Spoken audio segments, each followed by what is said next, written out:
Notre chronique du jour à présent est plutôt cette enquête exclusive, rondement menée, réalisée par la rédaction d'Info Migrants, la rédaction qui a appris vendredi dernier qu'une jeune femme afghane âgée de 19 ans était visée par une procédure d'expulsion par les autorités françaises. Elle risque d'être renvoyée dans son pays. Charlotte Auberti, bonjour. Bonjour. Vous avez co-réalisé cette enquête aux côtés de Raïma Nouri. Est-ce que vous pouvez nous en dire plus déjà? Pourquoi est-ce à ce point exceptionnel? Pourquoi est-ce qu'on en parle aujourd'hui?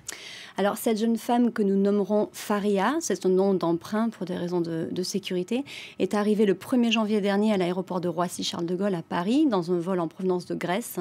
Elle était munie d'un faux passeport et son but, c'était de rejoindre l'Allemagne, le pays dans lequel vit son compagnon qui est lui-même réfugié. Donc, elle est arrivée à l'aéroport, elle a été interceptée par les forces de l'ordre, étant donné qu'elle était munie d'un faux passeport, et elle a été envoyée en centre de rétention administrative dans l'attente de son expulsion. Alors, à savoir qu'elle n'a pas été notifiée de manière par voie administrative de cette expulsion. Elle n'a pas été tenue au courant avant vendredi dernier, jour où elle a appris via l'association La CIMAD, qui aide donc les personnes migrantes et réfugiées. Et comme vous le disiez, ce cas est exceptionnel tout simplement parce qu'il est rarissime. Selon La CIMAD, il est même inédit. La CIMAD dit que c'est la première fois que la France veut renvoyer vers l'Afghanistan une femme seule, une femme afghane seule. Alors, il faut rappeler que la France fait partie d'un projet de coopération européen, un accord, qui oblige les États membres de l'Union européenne à prendre en compte les aspects humanitaires des pays vers lesquels ils comptent renvoyer des personnes. Et ces aspects humanitaires sont bien sûr d'autant plus importants à prendre en compte lorsque la personne que l'on veut renvoyer est une personne dite vulnérable. Ce qui est le cas de Faria, étant donné que les catégories de personnes vulnérables englobent notamment les mineurs isolés et les femmes seules. Donc, tout simplement, on ne voit d'habitude jamais ce genre d'expulsion, car l'Afghanistan n'est pas considéré comme un pays sûr pour les femmes seules. Voilà pourquoi vous avez été sensibilisé par ce dossier en particulier. Est-ce qu'on sait pourquoi alors cette jeune femme était visée par cette procédure d'expulsion? Alors, pas vraiment. Nous avons contacté la préfecture de Seine-Saint-Denis qui est en charge de ce dossier, qui n'a pas répondu à nos questions. Donc, nous n'avons pas d'éléments concrets pour comprendre cette décision.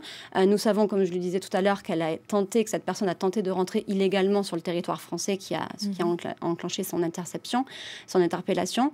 Mais dans tous les cas, ce que les associations et notamment la CIMAD pointent, c'est que cette procédure est troublante à plusieurs titres, notamment par rapport au jeune âge de la personne dont on parle, donc 19 ans, et par rapport à sa situation.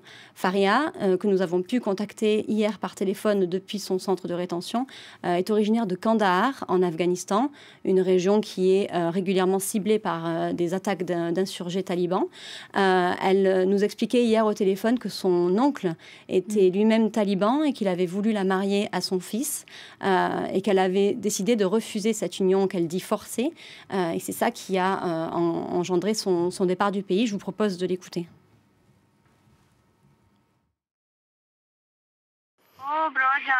Je suis en danger. Si je retourne en Afghanistan, je risque des représailles. Mon oncle va me tuer. Alors, Faria n'a pas été expulsée comme elle aurait dû l'être hier après-midi. Elle avait une place sur un vol qui devait rallier Paris à Kaboul en passant par Istanbul, mais ce vol est parti sans elle à bord. Tout simplement, personne n'est venu la chercher dans le centre de rétention. Nous ne savons pas pourquoi. Nous ne savons pas non plus si un autre vol est prévu pour son expulsion. Donc, pour l'instant, Faria attend. Elle a déposé une demande d'asile en France et selon la CIMAD, ce serait d'ailleurs par rapport à cette demande d'asile que la procédure d'expulsion serait retardée, mais nous ne pouvons pas confirmer cette hypothèse. Bon, en tout cas, vous êtes saisi du dossier, vous intéressez à cette question, à son parcours aussi. Pourquoi est-ce qu'elle s'est retrouvée aujourd'hui récemment en France avec de faux papiers? Oui. Ça fait 8 mois qu'elle est partie d'Afghanistan donc pour fuir ce mariage forcé, nous dit-elle. Elle est passée par l'Iran, puis par la Turquie. Elle a embarqué à bord d'un bateau pour rejoindre la Grèce. Et après, une fois en Grèce, elle nous raconte avoir cherché à se procurer un faux passeport allemand. Donc sa première intention était d'aller en Allemagne, mais elle n'a pas réussi à mettre la main sur un tel document. En revanche, elle a réussi à se procurer un faux passeport français. C'est pourquoi elle s'est retrouvée dans sur un vol à destination de Paris. Et elle comptait, nous dit-elle, rallier l'Allemagne par d'autres voies une fois arrivée dans la capitale française. Alors pour l'heure, bien sûr, là, ces plans ont changé. Dans le cadre de sa demande d'asile en France, elle devrait être prochainement présentée devant un tribunal pour connaître les suites de cette demande. On pourrait à cette occasion revenir sur ce plateau pour nous donner les suites de ce dossier. Merci beaucoup Charlotte Auberti. Je vous renvoie à cette enquête exclusive donc sur le site d'Infomigrants, infomigrants.net, c'est cela. C'est ça. Merci beaucoup Merci. Charlotte. Vous restez évidemment